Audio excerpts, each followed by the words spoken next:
Hello students. So our topic is surface chemistry. In surface chemistry, we study about different phenomena. So first of all, what is surface chemistry? So surface chemistry is a branch of physical chemistry. As we know, there is three branches of chemistry: physical, organic and inorganic chemistry. So surface chemistry is branch of physical chemistry which deals with the phenomena occurring at the surface. As we know surface chemistry, so we deals with the phenomena that occurs at the surfaces. That's why this is known as surface chemistry. In surface chemistry, there are two phenomena: absorption and adsorption. So what is adsorption? In adsorption, the phenomena of attracting and retaining the molecules of other substances on the surface of liquid and solids, resulting in the higher concentration of the molecule at the surface. It means attracting, दूसरे substance को अपनी side attract करना and retain करना at the surface. किसके surface पे? Liquid and solids, resulting by increasing the concentration at the surface. It means जो concentration है another substance की वो कहाँ पे इंक्रीज हो जाएगी? हमारे सरफेस के ऊपर हो जाएगी. Another is absorption. In absorption the substance concentration more in bulk. हमारे पास क्या है भाई? कोई सॉल्यूशन है जिसके अंदर क्या होंगे? दो पार्ट होते हैं. एक तो होता है सॉल्यूशन के जो इनसाइड पार्ट होता है उसको हम कहते हैं बल्क, और एक होता है सरफेस. तो एड्जॉर्प्शन के अंदर क्या होगा? जो इनकमिंग पार्टिकल्स हैं वो यहाँ पे सरफेस के ऊपर आके क्या हो जाएंगे? रिटेन हो जाएंगे. और एब्जॉर्प्शन के अंदर क्या होंगे? जो इनकमिंग पार्टिकल्स हैं वो यहाँ सॉल्यूशन के अंदर चले जाएंगे. ठीक है. तो अगर सब्सटेंस आके यहाँ पे रिटेन करता है, यहाँ पे क्या है? स्टिक हो जाता है, तो जो फिनोमिना होगा वो हो जाएगा एड्जॉर्प्शन. और अगर जो इनकमिंग सब्सटेंस है वो सॉल्यूशन के अंदर चला जाए तो वो क्या हो जाएगा? हमारा एब्जॉर्प्शन. ठीक है. नेक्स्ट है sorption. The process of adsorption as well as absorption. ऐसा प्रोसेस जिसके अंदर क्या हो? एब्जॉर्प्शन भी हो रहा हो और एड्जॉर्प्शन भी हो रहा हो, यानी कि इनकमिंग सब्सटेंस है वो सरफेस के ऊपर भी रह रहे हो और कुछ सब्सटेंसेस क्या है भाई? इनसाइड चले जा रहे हो in the bulk. This phenomena is known as sorption. Another is desorption. In desorption, the process is reverse of adsorption. It means जो सब्सटेंस सरफेस के ऊपर आके स्टिक हो गए थे वो वहाँ से क्या हो जाएंगे? डिजॉर्ब हो जाएंगे, वहाँ से हट जाएंगे. This phenomenon is known as desorption. अब हमारे पास क्या है? दो नई टर्म है. एक है एड्जॉर्बेट एंड एक है adsorbent. The component which is being adsorb, जो सब्सटेंस आके एड्जॉर्ब होगा उसको हम कहेंगे एड्जॉर्बेट. ये क्या हो सकते हैं भाई? सॉलिड हो सकते हैं, लिक्विड हो सकते हैं और गैसियस पार्टिकल भी हो सकते हैं. नेक्स्ट है adsorbent. The surface at which the process of adsorption occurs. ऐसा जो प्रोसेस है एड्जॉर्प्शन का जिस सरफेस के ऊपर होगा उस सरफेस को हम क्या कहेंगे? एड्जॉर्बेंट. तो हमारे पास दो टर्म है मेनली जिनको हम यूज करेंगे in surface chemistry is adsorbate and adsorbent. जो इनकमिंग है वो एड्जॉर्बेट हो जाएगा और ये क्या है भाई? सॉलिड भी हो सकते हैं, लिक्विड भी हो सकते हैं और गैसियस पार्टिकल्स भी हो सकते हैं. बट जो एड्जॉर्बेंट है वो सिर्फ क्या हो सकते हैं भाई? सॉलिड हो सकते हैं और लिक्विड हो सकते हैं, क्योंकि गैसियस स्टेट के ऊपर क्या है? हम लिक्विड को स्टिक नहीं करा सकते. इसलिए जो एड्जॉर्बेंट हैं वो सिर्फ क्या है भाई? सॉलिड हैं और लिक्विड्स हैं. और जो एड्जॉर्बेट हैं वो क्या होंगे भाई? सॉलिड, लिक्विड और गैस तीनों हो जाएंगे. ठीक है.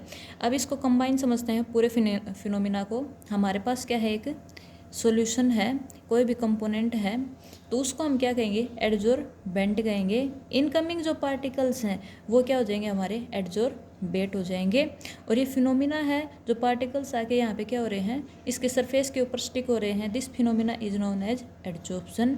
और कुछ मॉलिक्यूल्स क्या है? कुछ टाइम के बाद यहाँ से हट जाते हैं, तो this phenomena is known as desorption. Further adsorption has two types. One is physical adsorption and another is chemical adsorption. तो फिजिकल क्या होगा भाई? जो नॉर्मली क्या है? मॉलिक्यूल्स आएंगे और सरफेस के ऊपर क्या हो जाएंगे? स्टिक हो जाएंगे. वहाँ पे क्या है? कोई भी केमिकल बॉन्ड की फॉर्मेशन नहीं होगी. तो इस टाइप का जो एड्जॉर्प्शन होगा उसको हम कहेंगे फिजिकल एड्जॉर्प्शन. और केमिकल एड्जॉर्प्शन के अंदर क्या हो जाएगा भाई? अगर मॉलिक्यूल्स आ रहे हैं और क्या है, कोई ना कोई केमिकल बॉन्ड बना रहे हैं, यानी कि एडजॉर्बेट और एडजॉर्बेंट के बीच में क्या होगा, कोई ना कोई केमिकल बॉन्ड फॉर्मेशन होगा। इस टाइप का जो एडजॉर्प्शन होगा उसको हम कहेंगे केमिकल एडजॉर्प्शन। अब इनके बीच में क्या है, जो बेसिक डिफरेंस है वो क्या है, फर्स्ट है forces of attraction. In physical adsorption the forces of attraction are weak, क्योंकि वहाँ पे क्या है, नॉर्मल पार्टिकल्स आते हैं और स्टिक हो जाते हैं, उनके बीच में कोई भी केमिकल बॉन्डिंग नहीं होती। But in chemical adsorption there is chemical bond formation occur, so the forces of attraction are stronger. Next है जो physical adsorption is predominant at low temperature, यानी कि जो फिजिकल एडजॉर्प्शन है वो लो टेम्परेचर के ऊपर क्या है भाई, स्टिक करता है। यानी कि जो एडजॉर्बेट आते हैं वो क्या है, लो टेम्परेचर पे एडजॉर्बेंट के साथ कंबाइन करते हैं। बट जो केमिकल एडजॉर्प्शन है वो प्रीडोमिनेंट है एट हायर टेम्परेचर। नेक्स्ट है enthalpy of adsorption is very low. Physical adsorption में एडजॉर्बेट एडजॉर्बेंट के ऊपर स्टिक करेगा, उसके लिए क्या है, जो एंथैल्पी की रिक्वायरमेंट है वो क्या होगी भाई, स्मॉल अमाउंट होगा, nearly 20 kg per mole. But in chemical adsorption this amount is very much high, 80 to 200 kilojoule per mole enthalpy of adsorption. Next है physical adsorption is reversible process, but chemical adsorption is irreversible process, because in chemical adsorption there is a bond formation occur, and as these bonds formed these cannot be easily broken. Some enthalpy is required which is not available at every time, so the process is not feasible. So the chemical adsorptions are irreversible process, but physical adsorption are reversible. The bond can, because there is no chemical bond, the adsorbate can easily stick to the adsorbent and can easily leave this surface. Next है physical adsorption is less specific, but chemical adsorption is more specific. यहाँ पे less specific का मतलब है कि जो particles हैं adsorbate हैं वो क्या होता है भाई, लेस स्पेसिफिक है। ज़रूरी नहीं है कि वो एक पोजीशन के ऊपर ही क्या है आके स्टिक करे, वो उसकी चॉइस होती है। इस सरफेस के ऊपर भी आके स्टिक कर सकता है और इस सरफेस के ऊपर भी क्या है, स्टिक कर सकता है। लेस स्पेसिफिक है, यानी कि एक पोजीशन के ऊपर स्पेसिफिक नहीं है। बट जो केमिकल एडजॉर्प्शन है वो क्या है, मोर स्पेसिफिक प्रोसेस है, यानी कि केमिकल बॉन्ड क्या है, यहाँ पे बनेगा तो सिर्फ यहीं पे बनेगा, दूसरी जगह जाके एडजॉर्बेट है वो एडजॉर्बेंट के साथ बॉन्ड फॉर्मेशन नहीं करेगा। नेक्स्ट है decrease with the temperature. Effect of temperature क्या होगा फिजिकल एडजॉर्प्शन के ऊपर, तो जैसे ही हम टेम्परेचर को इंक्रीज करेंगे जो एडजॉर्बेट है वो सरफेस को छोड़ के दूर चले जाएंगे ऑफ द एडजॉर्बेंट।